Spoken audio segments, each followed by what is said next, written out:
Abramos a santa palavra de Deus, irmãos, lá no livro de Atos, no capítulo de número 4. Atos dos Apóstolos, capítulo de número 4.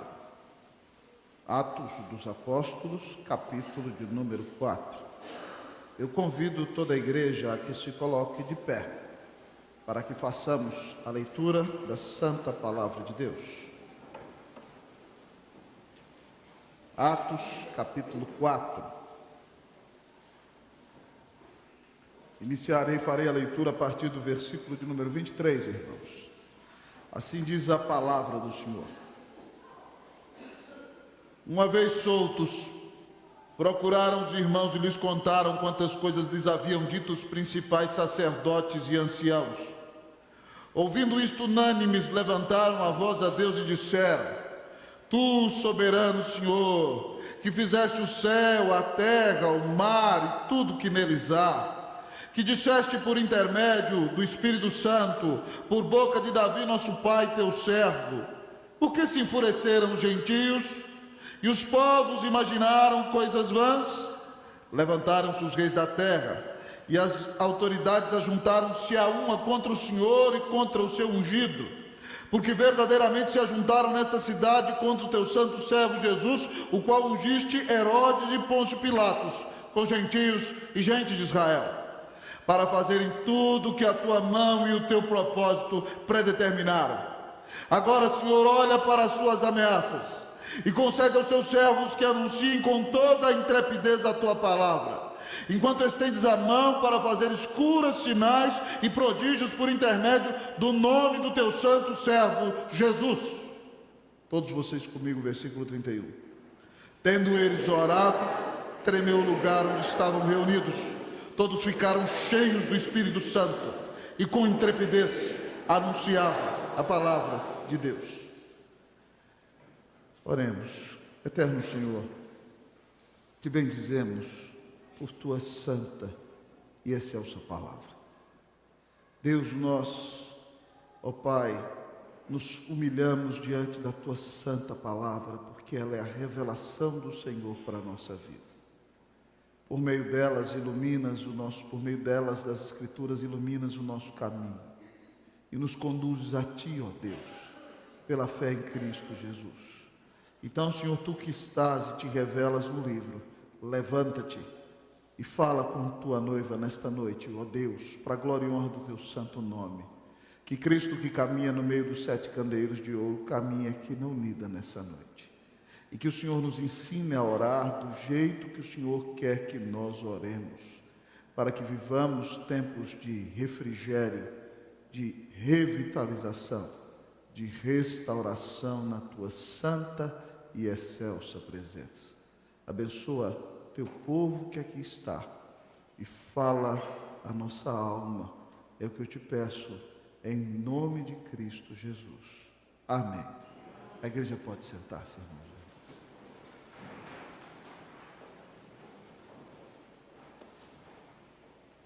Queridos irmãos e irmãs, no ano de 2006, já no final do meu 6º ano de ministério ordenado, depois de ordenado ministro do Evangelho, sem contar o tempo de pregador e seminarista, eu resolvi sentar-me e reescrever aquilo que nós pastores chamamos de nossa filosofia de ministério. E ao escrever aquele documento que era importante para mim, eu, num compromisso com o Senhor, disse: Senhor, o propósito da minha vida é glorificar ao Senhor e regozijar-me em Ti para sempre, através de uma vida de amor, fidelidade e serviço. A missão da minha vida é pregar a palavra de Deus com fidelidade, com unção do Espírito, com todo o meu ser, para abençoar ao maior número de pessoas possíveis. E isso envolve conhecer a Deus, discipular pessoas, cuidar da família e pregar o Evangelho. E, amados irmãos, quando nós realizássemos tudo isso, então eu disse: Senhor, tendo essa missão, a visão é que eu acredito que o Senhor tem me chamado para ser um servo líder, que é instrumento de revitalização espiritual. E qual não foi a minha surpresa, amados irmãos, quando depois, já no 16º ano de ministério, tendo visto Deus revitalizar 2 igrejas, depois de ordenado, mas tendo visto também o Senhor abençoar 2 congregações nas quais trabalhamos na época de seminarista, fazendo-as crescer também. Quando os nossos amados presbíteros Cleverson e Herrera me levam para jantar no Abratio do Parque Shopping lá em Brasília, recomendo que você vá, a comida é muito boa. E aí eles viram para me dizem: pastor, nós estamos em busca de um pastor já faz um tempo. Recebemos boas indicações do seu nome. E o primeiro critério que o nosso conselho está usando para convidar um pastor é que ele já tenha sido usado por Deus e tenha experiência na área de revitalização espiritual, que se sinta chamado por Deus para revitalizar uma igreja. E quando ele falou aquilo ali, eu falei: já era. Eu ainda falei: mas está difícil, tem muitas complicações, mas eu fiquei sem dormir as próximas noites, irmãos, porque eu já tinha entendido o chamado do Senhor. É um privilégio, irmãos, ver Deus revitalizando a igreja. É um privilégio ver o que Deus está fazendo na nossa igreja. Mas eu gostaria de dizer para você que a revitalização não é obra de homem. A revitalização é obra de Deus. E ela vem sim pelo poder do Espírito Santo que atua por meio da sua palavra, porque Deus ressuscita mortos pela pregação da palavra. Mas para que Deus ressuscite mortos e reavive a igreja pela pregação da palavra, é necessário, amados irmãos, que nos preparemos. E nesse texto que vos leio aqui nesta noite, amados irmãos, o Senhor nos apresenta aquele que deve ser um instrumento principal para o nosso preparo para experimentar a revitalização. Amados amigos e irmãos, aqui neste capítulo 4 de Atos, no capítulo 3, Pedro e João tinham sido usados para curar um coxo de nascença, amados amigos e irmãos, à porta formosa do templo. E Pedro prega o evangelho, prega Jesus. E a igreja tinha 3.100 e poucos convertidos. E depois desse segundo sermão de Pedro, passa para mais de 5.000. O Sinédrio se revolta, amados amigos e irmãos, e manda chamar, prendem Pedro e João e reúnem todo o Sinédrio para julgá-los, amados amigos e irmãos. E querem proibi-los de pregar o nome de Jesus. E Pedro diz com muita intrepidez, amados irmãos, no versículo 12 desse capítulo, que não há salvação em nenhum outro, porque debaixo dos céus não existe nenhum outro nome dado entre os homens pelo qual importa que sejamos salvos. E eles tentam proibir os apóstolos, irmãos, de anunciar Cristo e o Evangelho, mas eles não aceitam essa pressão. E diante da popularidade, amados amigos e irmãos, que os apóstolos têm diante daquela cidade, com ameaças, o Sinédrio solta Pedro e João. E quando eles vão então ao encontro dos discípulos, amados irmãos, a igreja estava se alegrando e orava para que o Senhor os libertasse. E eles então encontram os irmãos. E aqui nós vemos que eles contam o que aconteceu. E a primeira coisa que eles fazem diante da perseguição é orar intensamente ao Senhor. E é impressionante, irmãos, que depois dessa oração, você percebe que no final dela, o Espírito Santo enche a vida daqueles irmãos, do versículo 31, faz tremer o lugar, ficam cheios do Espírito Santo e saem dali com intrepidez para anunciar a palavra de Deus. Naquele momento de oração, Deus trouxe um tempo de revitalização espiritual para a vida daqueles discípulos. Então, irmãos, a tese do nosso sermão vem revelar que o prelúdio da revitalização é a oração. O meu tema é o prelúdio da revitalização. E a tese do sermão é clara: o prelúdio da revitalização é a oração.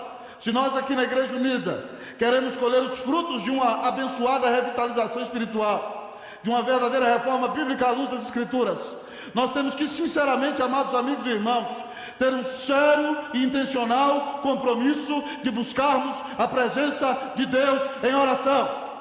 Esses irmãos foram cheios do Espírito Santo, as paredes tremeram e eles foram anunciar a palavra com intrepidez, quando toda a igreja reunida busca a face do Senhor em oração. O texto diz que o prelúdio da revitalização é a oração. Primeira verdade que o texto nos diz, que essa oração é oração unânime. A oração que é prelúdio da revitalização é oração unânime. Olhe comigo para o versículo de número 23. Vamos ler todos juntos? Uma vez soltos, procuraram os irmãos.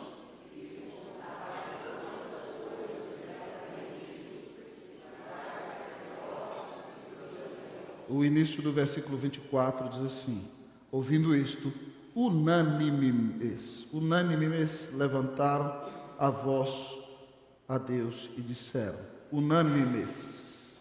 Meus amados amigos e irmãos, o texto nos apresenta que a oração que é prelúdio da revitalização é uma oração feita em unidade. Veja bem, irmãos, que eles, quando soltos, buscam os seus irmãos. Eles não estão em conflito, eles estão no mesmo projeto, no mesmo chamado, na mesma missão, no mesmo sonho, servindo o mesmo Senhor. E quando, amados irmãos, os líderes da igreja são perseguidos, a igreja inteira está sendo perseguida.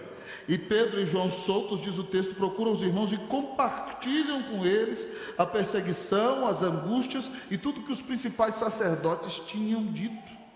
E aí a Bíblia nos diz então que o povo, ouvindo isso, toda a igreja se juntou e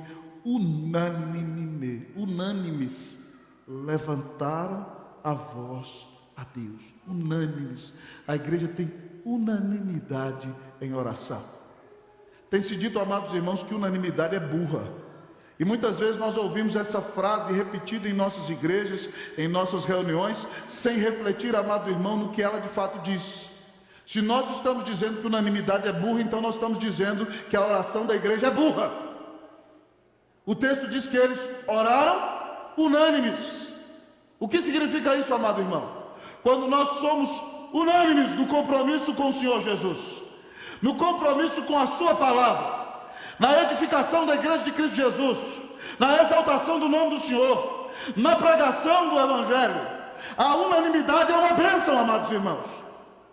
Quando o nosso propósito é a glória de Deus, e quando nós todos somos um para cumprir a missão de Deus para nós. A oração que é instrumento de revitalização é uma oração unânime, porque a igreja tem unidade e caminha na presença do Senhor. Irmãos, essa questão da unidade é tão importante que Paulo em Efésios 4:3 diz o seguinte, que nós temos que preservar com diligência, ou seja, transpirando, certo? Com grande esforço, a unidade do Espírito Santo no vínculo da paz. Preste atenção, quem nos fez um, não fomos nós mesmos. Não é porque nós crescemos juntos, não é porque nós somos legais, não é porque nós somos amigos, não é porque nós somos com a cara um do outro. Não, meu irmão. O texto diz lá que nós temos que preservar a unidade do Espírito. A partir do momento em que eu creio em Jesus, eu sou um com todo aquele que crê no Senhor Jesus, porque o Espírito Santo nos dá a bênção da união espiritual com Cristo, e nós somos unidos espiritualmente a Cristo pela fé. Então, inevitavelmente, amado amigo e irmão, quando eu creio em Jesus, eu sou um só corpo e uma só família, com todos os meus irmãos que comigo creem em Jesus e vivem para servir. E porque eu não quero ofender o Espírito Santo, Paulo diz, preserve a unidade do Espírito Santo como no vínculo da paz. Nós temos que lutar, amados irmãos, para manter a paz no nosso coração, dentro do nosso casamento, na nossa casa, mas também na igreja. A palavra usada lá é vínculo, que significa um ligamento, uma amarradura. O que mantém firme a nossa unidade, o que nos amarra é vivermos na paz de Deus uns com os outros aqui em Cristo Jesus, amados amigos e irmãos. Essa questão, irmão, da unidade é tão importante que quando Jesus ora por mim e por você, depois de orar pelos apóstolos, ele diz o seguinte lá na sua oração sacerdotal em João 17, 20 e 21, não rogo somente por estes, mas por aqueles que crerão em mim por intermédio da palavra destes, é na palavra a unidade, e rogo para que eles sejam um, como és tu, ó Pai, em mim e eu em ti, que sejam eles em nós, para que o mundo creia que tu me enviaste. Amados irmãos, nós somos unidos na verdade, porque cremos na palavra. Nós somos unidos com todo aquele que crê em Jesus e que crê na revelação e no ensino da santa palavra de Deus. Nós somos um. Nós somos um, amados irmãos, porque fomos selados pelo mesmo Espírito. E somos um com o Pai, com o Filho e com o Espírito Santo. E Jesus disse que quando o mundo percebesse esse nosso amor e essa nossa unidade, amado amigo e irmão, o mundo ia crer que Ele é o enviado do Pai, amado amigo e irmão. Então, a igreja que experimenta a revitalização é a igreja que ora. E ora em unidade. E ora em unanimidade. Nenhuma igreja em que o povo gosta de picuinha, irmão, pode ter esperança de revitalização. Nenhuma igreja onde as pessoas gostam de viver difamando umas às outras pode ter esperança de revitalização. Nenhuma igreja onde as pessoas se odeiam, amado irmão, verá revitalização. Porque o próprio Senhor Jesus já estabeleceu esse princípio que um reino dividido contra si mesmo não subsistirá. Então, irmãos, se nós queremos ver um grande reavivamento em nosso meio e um tempo de refrigério, nós temos que lutar pela unidade da nossa igreja. Nós temos que orar pelos nossos irmãos. Nós temos que clamar a Deus que nos dê a bênção de reconciliarmos-nos com aqueles com os quais nós tivemos dificuldade. Senão, não viveremos revitalização. A revitalização é para quem vive em unidade na palavra de Deus e em amor no Senhor Jesus. Eu quero lhe perguntar, você ama os seus irmãos que estão sentados do seu lado na igreja?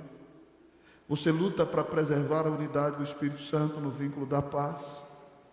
Você caminha a segunda milha? Você perdoa os pecados que os irmãos cometeram contra você? Você esquece das coisas que ficaram para trás e entende que Deus te perdoou de pecados infinitamente maiores a ponto de você perdoar aqueles que têm te ofendido, têm te perseguido, têm te dado trabalho e reconciliar-se com eles porque o Senhor te amou tanto e te deu perdão e deu a vida na cruz por você. Irmãos, quando nós vivemos em unidade, somos uma igreja amorosa, as pessoas se achegam e elas percebem o amor de Deus em nosso meio. Que Deus nos dê a bênção de não ter unidas só no nome, amém, meus irmãos? Essa igreja se chama Unida. Ela nasceu da união da segunda igreja presbiteriana de São Paulo com a igreja Filadélfia, era o nome na época.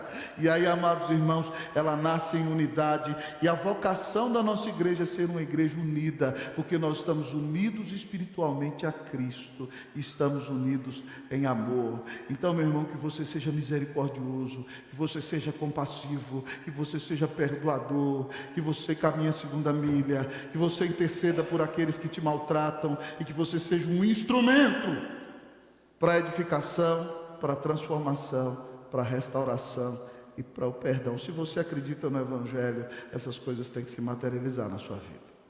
Não dá para dizer que é crente e viver com o coração lacrado de ódio. Não dá para dizer que é cristão e viver com a alma endurecida. Não dá para dizer que é cristão dizendo, amanhã fulano me paga, ele está me batendo hoje, mas deixa amanhã nada melhor do que um dia depois do outro. Cuidado, irmão! Isso não é postura de cristão. Quem é cristão, irmão, sofre calado muitas vezes, como o Senhor Jesus fez, disse, Senhor, fulano está me batendo, vê aí o que ele está fazendo, me ajuda, e me ajuda a ser bênção na vida dele, em nome de Jesus. Que Deus nos use para preservar a unidade, amém, meus irmãos? Preste atenção, meus irmãos, preste atenção aqui. Uma das coisas que o diabo quer mais fazer na vida da igreja é atrapalhar a nossa vida de oração e fazer com que nós comecemos picuinhas uns com os outros. Porque se nós começarmos a brigar, isso vai nos atrapalhar de fazer a obra. Vai nos tirar o foco. E nós vamos entristecer o Senhor. E vamos apagar o Espírito Santo. E deixaremos de ser uma bênção. Que nessa igreja todos nós lutemos para que ela seja igreja bíblica unida, porque para ser relevante, nós temos que ser bíblicos e unidos. Que Deus nos abençoe nesse chamado, nessa missão, em nome de Jesus. Amém, meu irmão? Lute pela unidade. Lute para ser uma bênção na vida do seu irmão, em nome de Jesus. Amém. O prelúdio da revitalização é a oração. Mas que tipo de oração é prelúdio para essa revitalização? Oração unânime, mas oração teológica. Eita, pastor, que tipo de oração é essa? Oração teológica, O prelúdio da revitalização é a oração. Em primeiro lugar, a oração unânime. Em segundo lugar, a oração teológica. Vamos comigo para o texto, irmãos. Nós leremos juntos a partir do versículo 24 até o versículo de número 28. Vamos ler responsivamente. Eu leio o 24, vocês o 25 e assim até o 28. Ouvindo isto, unânimes levantaram a voz a Deus e disseram: Tu, soberano Senhor, que fizeste o céu, a terra, o mar e tudo o que neles há. Vocês.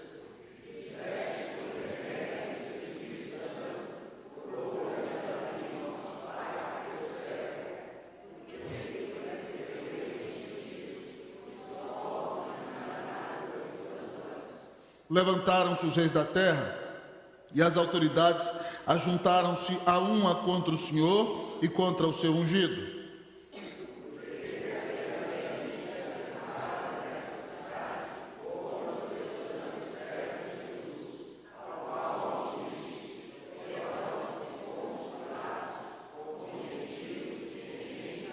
Todos comigo, 28. Para fazerem tudo que a tua mão e o teu propósito. Em segundo lugar, a oração, irmãos, que é prelúdio da revitalização, é uma oração teológica. O que é isso, pastor? Vou ter que fazer seminário para orar na igreja agora? Não, meu irmão, porque todos nós, como disse o grande teólogo R.C. Sproul, ainda que pensemos que não, todo cristão é um teólogo.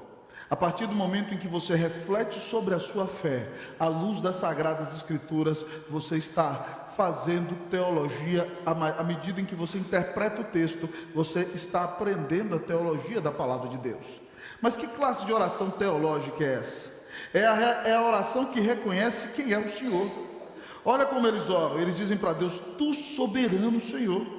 Eles reconhecem o ponto central, amados irmãos, da nossa teologia reformada, a soberania de Deus. Tu, soberano Senhor. E em primeiro lugar, eles reconhecem que Deus é o soberano Criador. Tu, soberano Senhor, que fizeste o céu, o mar e tudo que neles há. Ele é o Criador de tudo, irmãos. Nada foge ao controle do Senhor. O céu, a terra, o mar e tudo que neles há. Sejam animais, sejam plantas, sejam vegetais, sejam seres humanos, amados amigos e irmãos, todos foram criados pelo Deus eterno. Ele é o Criador de tudo, portanto é o dono de tudo e nada foge ao seu controle. Então a oração que é teológica reconhece que Deus é o Rei soberano sobre tudo quanto existe, porque Ele é o Deus Criador. E só Ele está nessa categoria. Todos nós, amados irmãos, somos criaturas. Só Deus é o Criador. Só Ele é o Senhor de tudo quanto existe. Mas eles não só reconhecem a soberania de Deus na criação, mas reconhecem a soberania de Deus no cumprimento da palavra do Senhor. Ah, amados amigos e irmãos, há poucos meses atrás, há poucos dias, 2 meses antes disso aqui, provavelmente, Jesus foi perseguido. Ah, Jesus levou tapas na cara. Jesus foi açoitado. Jesus foi cravado na cruz, amados amigos e irmãos. Jesus foi preso. E aí os apóstolos reconhecem em tudo isso a soberania de Deus no cumprimento da sua palavra. Eles citam aqui, amados irmãos, Davi falando no Salmo 2, versículos 1 e 2, amado amigo e irmão, quando Davi cita essa profecia do versículo 25, que diz aqui o seguinte: Por que se enfureceram os gentios e os povos imaginaram coisas vãs? Eles estão dizendo: Davi profetizou isso há mais de 1000 anos atrás, e o Senhor cumpriu isso aqui, porque levantaram-se os reis da terra e as autoridades ajuntaram-se a uma contra o Senhor e contra o seu ungido. Isso aqui era uma profecia do Antigo Testamento. E aí eles reconhecem a soberania do Deus que cumpre a sua palavra, porque eles dizem: verdadeiramente se ajuntaram nessa cidade contra o teu santo servo Jesus, ao qual ungiste Herodes, que não era judeu, era idumeu, colocado pelos romanos, Pôncio Pilatos, que era o procônsul, governador romano daquela região, e os gentios, amados irmãos, todos que moravam ali, todos que trabalhavam para Roma, e gente de Israel se juntaram naquele lugar, e a palavra de Deus foi cumprida. Então Deus é soberano, irmão, sobre a sua criação. Deus é soberano sobre as suas promessas. Tudo o que Ele prometeu na sua palavra, Ele cumpriu. E essa é uma razão pela qual você pode confiar que Jesus Cristo voltará e reinará para sempre. e vai salvar todos aqueles que se arrependem dos seus pecados. Porque tudo que Deus disse no Antigo Testamento com respeito a Jesus, Ele cumpriu no início do Novo Testamento. E tudo então que Ele disse sobre Jesus hoje, Ele vai cumprir no dia final. Então Deus é soberano, Criador de tudo quanto existe. Deus é soberano no cumprimento da sua palavra. Mas Deus é soberano, irmãos, no cumprimento dos seus decretos. O texto diz no versículo de número 28 que vocês leram comigo: tudo isso aconteceu para fazerem tudo o que a tua mão e o teu propósito pré-determinaram. Eles creem, amados irmãos, que tudo o que acontece nesse mundo está dentro e debaixo do decreto de Deus. Que nada, absolutamente nada, acontece por acaso. Tudo que acontece na sua e na minha vida está dentro, amado irmão, do decreto eterno do Senhor, dentro do plano de Deus. Eles dizem: Senhor, Jesus foi perseguido, nós estamos vivendo todo esse sofrimento e toda essa tribulação, mas tudo está acontecendo do jeito que o Senhor decretou, antes da fundação do mundo. Deus é soberano, e tudo aquilo que Ele decretou vai acontecer. Eles reconhecem a soberania de Deus. Oração teológica, amados irmãos, é abençoada porque ela é bíblica e é fundamentada na palavra de Deus. Deus é soberano, Criador de tudo. Deus é soberano que cumpre as suas promessas. Deus é soberano na tua vida hoje, irmão. Eu quero dizer para você o seguinte: nada que está acontecendo na sua vida hoje é por acaso. Nada que está acontecendo foge do decreto de Deus. Tudo está de acordo com o plano soberano do Senhor. E ainda que pareça uma grande tragédia para você e para mim, é exatamente como tinha que acontecer, porque foi assim que o Deus eterno planejou. Mas a grande dádiva para o nosso coração é saber que Ele diz que se nós cremos nele, tudo que está acontecendo conosco é o melhor. A Bíblia diz que a vontade de Deus para nós é boa, perfeita e agradável. Em Romanos 12:2, Paulo diz: e não vos conformeis com este século, mas transformai-vos pela renovação da vossa mente, para que experimenteis qual seja a boa, agradável e perfeita vontade de Deus. Então as lutas que você está vivendo, as tragédias que você está enfrentando, meu irmão, estão dentro da vontade de Deus. E a vontade de Deus para você é boa se você crê em Cristo Jesus, ainda que pareça difícil. A vontade de Deus é perfeita. Nada está dando errado para Deus. Nada está surpreendendo o Senhor. Tudo está de acordo com o decreto dele. Paz, meu irmão. Essa marcha que ofende tanto o Senhor no centro da nossa cidade, que lá do nosso apartamento dá para ouvir o barulho o tempo todo, e da casa de muitos irmãos aqui também, ela não surpreende Deus. Deus está dando oportunidade para o povo se arrepender. E quanto mais o povo não se arrepende, mais juízo eles estão atraindo para si. Nada surpreende o Senhor. Eu gosto muito do Salmo 115, de 1 a 3, irmãos. Ele diz assim: olha, não a nós, Senhor, não a nós, mas ao teu nome da glória, por amor da tua misericórdia e da tua fidelidade.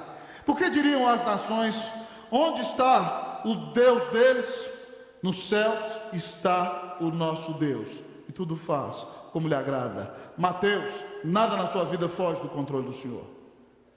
Tudo está de acordo com o que Ele planejou. Lu, o Senhor é soberano e bom. Tudo que tem acontecido com você é bom, perfeito e agradável. Não podia acontecer nada melhor. A vontade de Deus para a sua vida é boa, perfeita e agradável. Então, reconhecendo que o seu Deus está no controle de tudo, meu irmão, não se desespere, mas ore com a consciência de que Deus domina todas as coisas, e peça a Deus para sabedoria para entender a circunstância e tudo aquilo que você está vivendo hoje. E reconheça: Deus, tu és soberano. Eu não entendo muito bem, Deus, o que é bom para mim quando eu abro o exame e digo: você tem câncer em estado terminal. Eu não entendo, Deus, como é perfeito isso daí. Eu sei que vai ser bom porque eu vou encontrar com o Senhor na glória, mas permite que eu me alegre em Ti, Senhor, para que a minha alma Te glorifique e Te exalte. Irmãos, essa semana eu li um livro, um capítulo, um sermão do nosso querido reverendo José Borges, do Santo Júnior. E ele, no seu sermão, contava de uma missionária abençoadíssima de São Paulo, que trabalhava no Exército de Salvação à época, e ajudava muitas pessoas carentes na rua, que caiu de cama, enferma, ficou vários meses, e chegou, amados irmãos, a falecer. E quando ela estava prestes a morrer, uma pessoa que era nova na fé, que ela tinha sido instrumento para ganhar para Cristo, foi àquele hospital e disse: eu não entendo, tem tanta gente nessa cidade de São Paulo se prostituindo, na promiscuidade, fazendo coisas erradas, enganando, mentindo, e essas pessoas estão bem, e você, que é serva de Deus, está aqui nessa cama doente. O que Deus quer com tudo isso? E ela disse o seguinte: eu não sei, mas eu sei que Ele é bom e Ele me ama. Eu sei que Ele é bom e Ele me ama. Há coisas que eu e você não entendemos, mas a vontade de Deus para nós é boa, perfeita e agradável.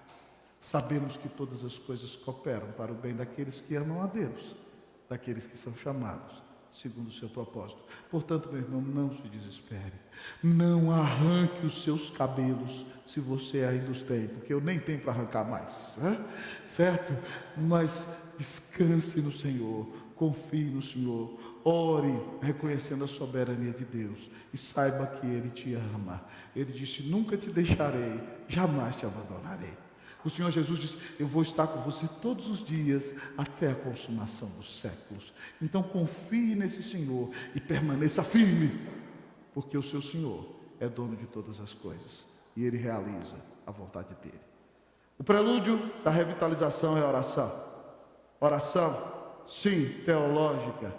Oração, como temos visto nessa noite, amados amigos e irmãos, oração unânime. Mas que tipo de oração é essa oração que traz restauração, reavivamento e revitalização? É oração unânime, sim. É oração teológica, mas é oração missionária. A oração que é instrumento para revitalização espiritual é a oração missionária. Versículo de número 29 e 30. Eu vou ler o 29, a igreja o 30. Diz assim a palavra: agora, Senhor, olha para as suas ameaças e concede aos teus servos que anunciem com toda intrepidez a tua palavra. Vocês o 30.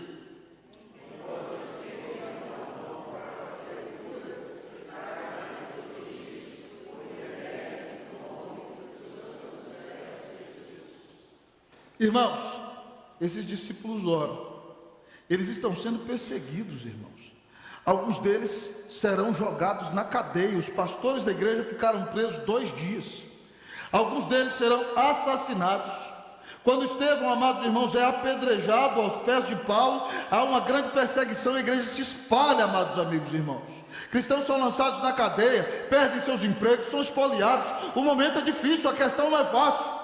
E se fôssemos eu e você, nós oraríamos assim: Senhor, por favor, Senhor, não me deixa sofrer isso não, alivia a minha dor, Senhor. Será que o Senhor me ama mesmo? Por que eu estou com essa dor de barriga?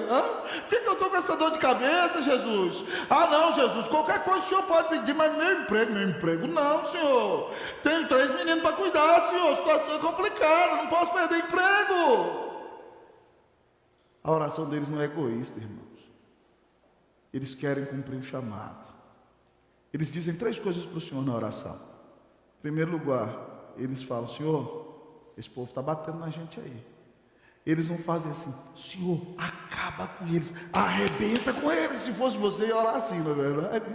Mas eles oram: Senhor, olha para as suas ameaças. Primeira coisa: Senhor, eles estão batendo na gente, vê aí o que o Senhor faz. O Senhor sabe como vai nos livrar ou não. Nós não queremos vingança, né, meu irmão? Não é como aquele filme lá, faca na caveira, nada disso não, meu amado irmão. É perdão no coração, é a postura do cristão, certo? Eles não estão pedindo a morte de ninguém, a prisão de ninguém, só estão avisando: Senhor, esse povo está batendo na gente.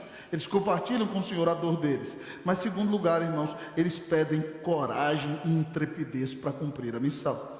Eles dizem assim: Senhor, olha para as suas ameaças e concede aos teus servos que anunciem com toda intrepidez a tua palavra. Eles estão sendo perseguidos, estão sendo ameaçados, mas diz: Senhor, nos dá coragem.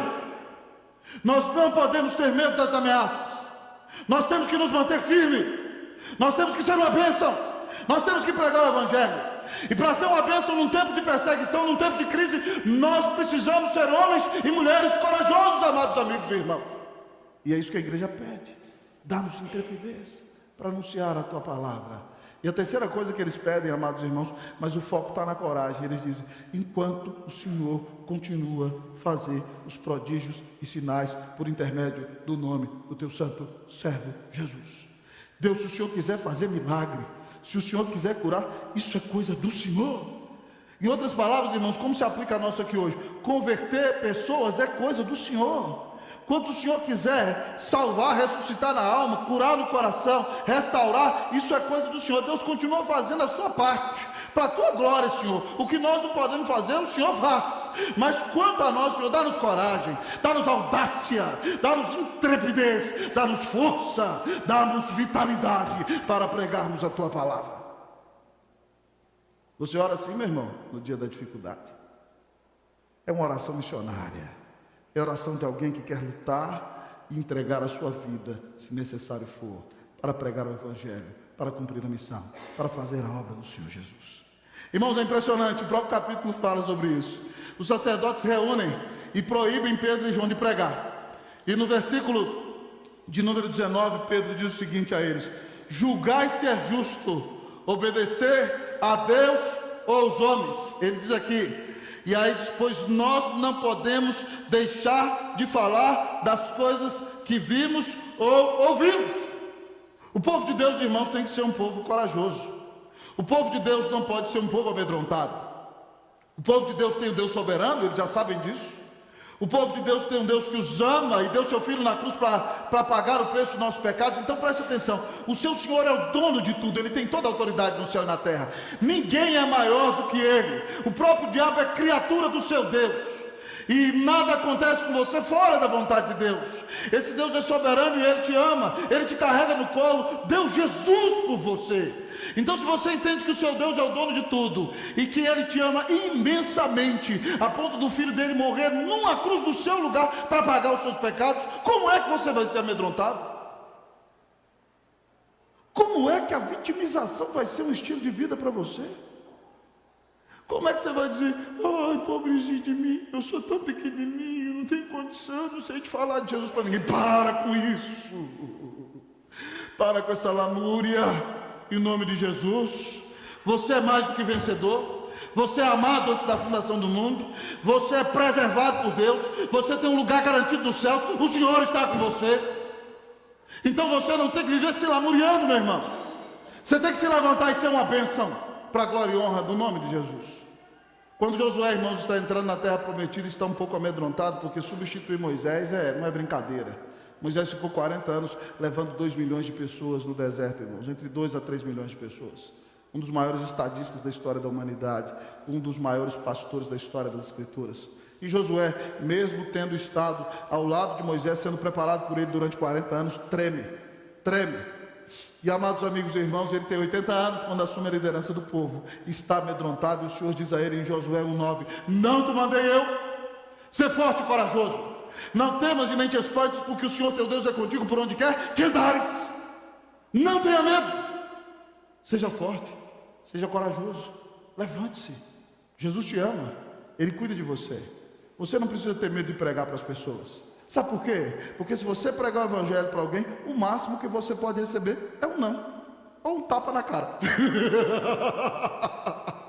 Se for por causa de Jesus, está na bênção, está no lucro, né? Nós somos perseguidos por causa do nome do Senhor, meu irmão. Então anuncie Cristo. Diga para os seus amigos que Deus é santo, que nós somos pecadores e merecíamos sua ira, mas que esse Deus amou tanto o seu povo eleito, que deu Cristo para morrer na cruz e pagar o pecado do seu povo.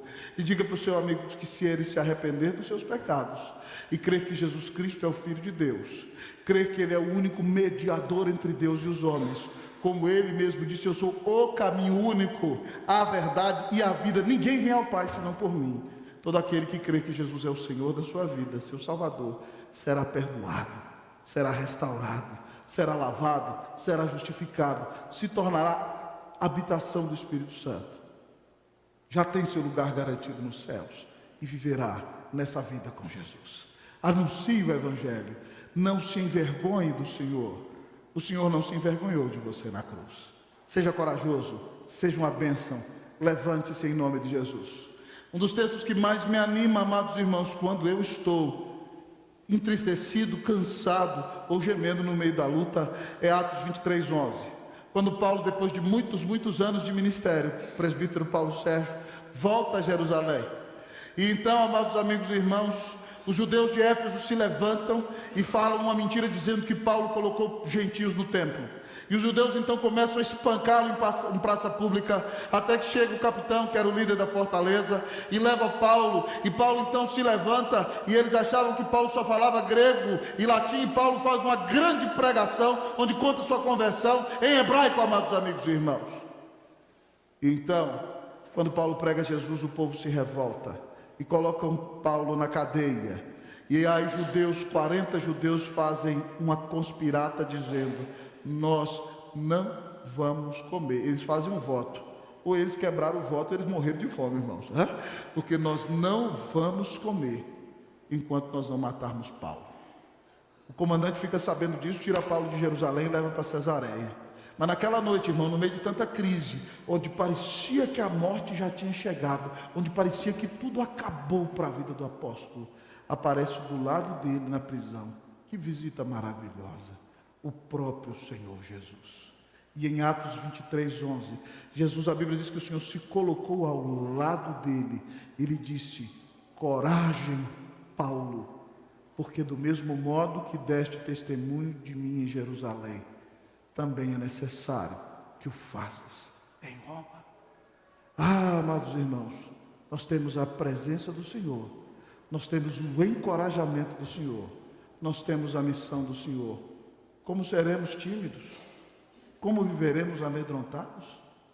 Como nos envergonharemos de Jesus? Você precisa entender que você é um missionário. Você foi chamado para ser uma bênção neste mundo.